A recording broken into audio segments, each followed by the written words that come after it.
Everybody, it's Dave. Here comes Bo. It is a beautiful Sunday morning here in Southern California. It's October 22nd, 2023. And we had a heat wave last week. The whole week was in the 90s. And I will show you how the garden looks, some plans of things I want to do, and also welcome to the 47th, if you can believe that already, video of my garden, seeing how it developed and evolved over this past year. And this is the iris nata. You can see how incredible it's grown. I mean, it's just like a forest of leaves, and also kind of buried this one chamaecyparis down here. But the chamaecyparis looks amazing. I'm going to be pruning that back very, very soon. Let's see. There's Bo. Let's head into the garden and take a look at a few things. Look at Ingrid Bergman there. It's actually a beautiful red. It's a red that holds its color. It is not fragrant, unfortunately. What happens with a lot of the red roses that are fragrant, like this one here, Oklahoma, Mr. Lincoln, all of those tend to bleach out and almost turn kind of purplish as the heat increases in it, as it is kind of exposed to the sun. Look at those blooms on the Grand Duke jasmine.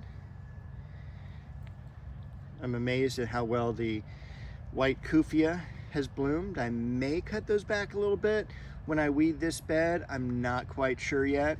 We'll see how they look once all the weeds are gone.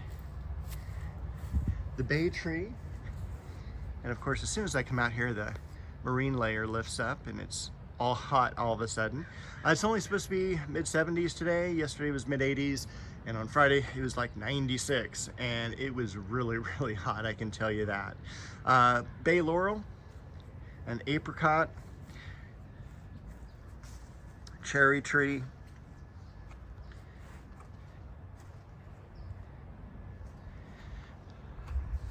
that is a multi-grafted plum.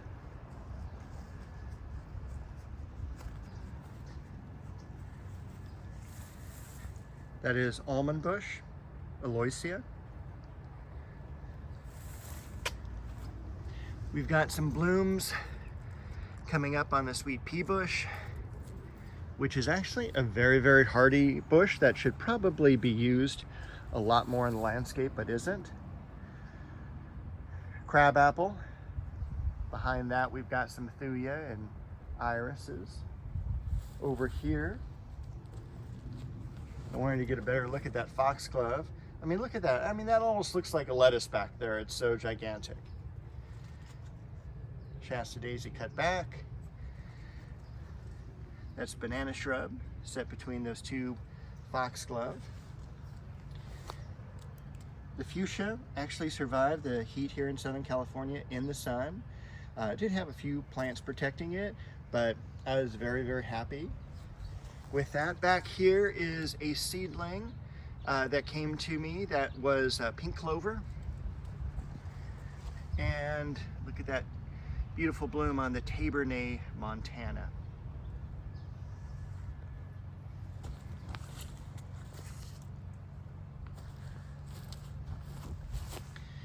Dunes Valley thyme, Scaviola, and Corsican mint. Bo has joined us. We've got a dwarf hemlock there.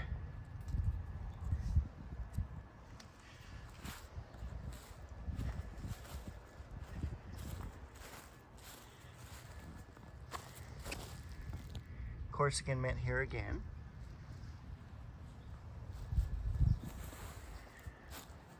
All the plants I want to plant but don't have a space for yet, but they're holding up really well. They held up in the heat, and they'll be in the ground soon enough. Look at the new growth on that Hemananthus. Again, gift from my friends at Covina Garden Center, so thank you very much for that. Even Bo loves it. The dogwood just about done for the season. You know, at this time, a lot of people worry about the leaves and everything like that. Don't worry about them. They're falling off. All the energy's gone back into the plant.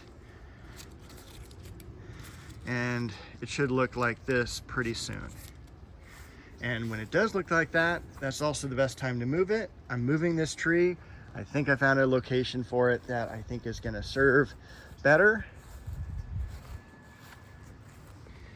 Some last few tomatoes there that are ripening. This will be one of the areas this winter that I will be working on, and that is after I get all those weeds out of the rose garden. And actually it shouldn't be too bad once school ends, because I can work out here every day, and the weeds that are remaining are actually pretty large. You know, they're not like a whole bunch of 100 tiny weeds, it's like 10 big weeds. So get that cleaned up.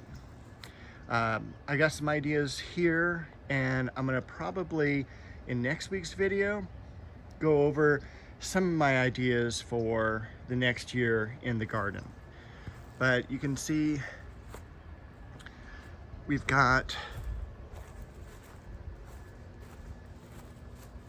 the Japanese maple here doing the same thing as the dogwood.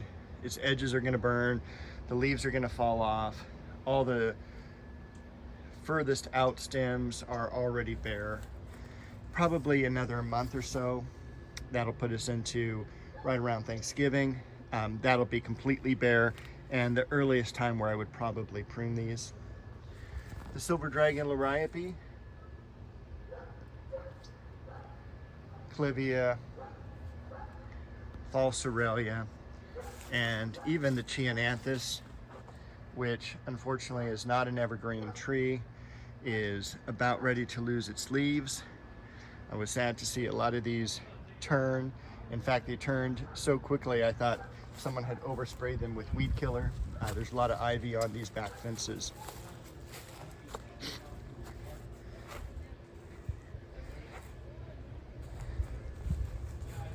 The Gara, still doing really well. The Flatilla, or hardy ground orchid, ready to be cut back all the way to the ground.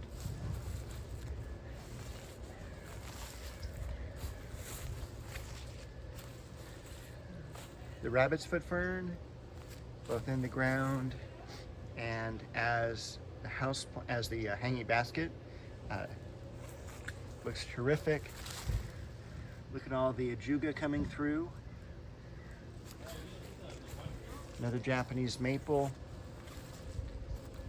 Just like last week, beautiful peach daylily.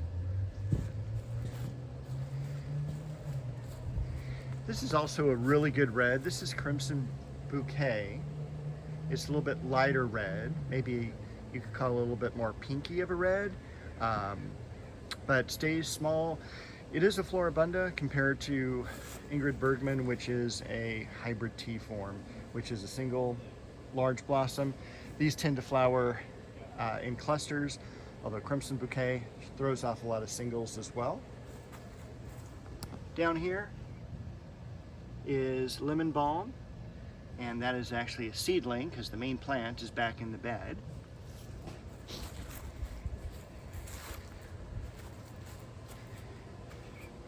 And then this is the material that I worked on yesterday, cutting back the ivy to the fence so that you can kind of see how thick it was looking at the vine a little bit further on. But I wanted to prune that almost back down to the fence line. We still have some warm weather, and that'll flush out and be nice and green. Not a whole lot of growth now through the winter time because we're going to have the colder days, the colder nights, and also the shorter days. I don't want any possums or mice or rats overwintering in there.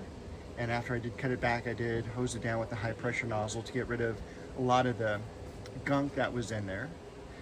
This is the Pineapple Guava, one of them. This is a variety called Trask, T-R-A-S-K.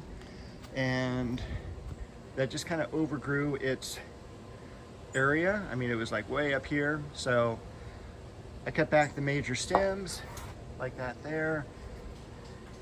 Gave it a haircut all around so it's more globular.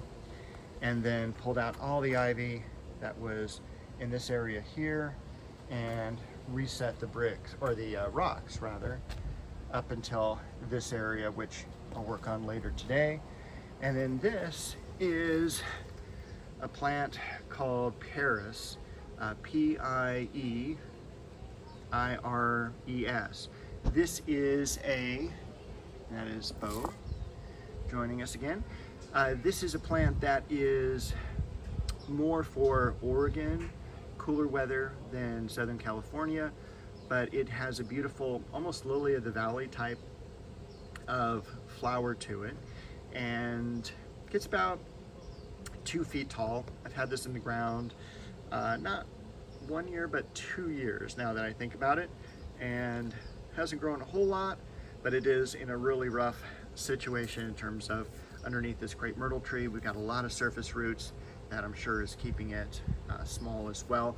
I wanted to clean out this area also because I know the leucosia bulbs are going to be coming up really soon, and just making, in fact, here's some leucosia bulbs right here already.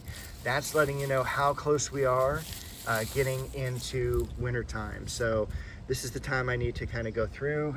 Here's another patch here where I'm not going to be able to do much around these bulbs until I see where they're growing. So that's why I'm kind of like, next couple days I want to clean this area out, get those bulbs exposed, add some soil, add some mulch, so that this area will look really good. So I think that is everything for this week. Ended up talking a little bit more than I had planned. Look at those beautiful lavender blooms. Again, kind of, I want to get this area cleaned up. I pulled a lot of the weeds around those bricks that I put in. I want to put a few plants, grassy plants in to kind of hide the faucet there where Bo is expertly pointing at. And then clean out this area, maybe replant it with a couple things, put in some fall annuals, because the next 10 days, which will bring us right through Halloween, are going to be cool. And again, now we're seeing the nighttime temperatures drop, so it's a good time to plant those winter annuals like pansies, violas, stock, snapdragons. So I hope you all have a good week. Thank you, of course, for watching my videos, and Bo and I will see you next week.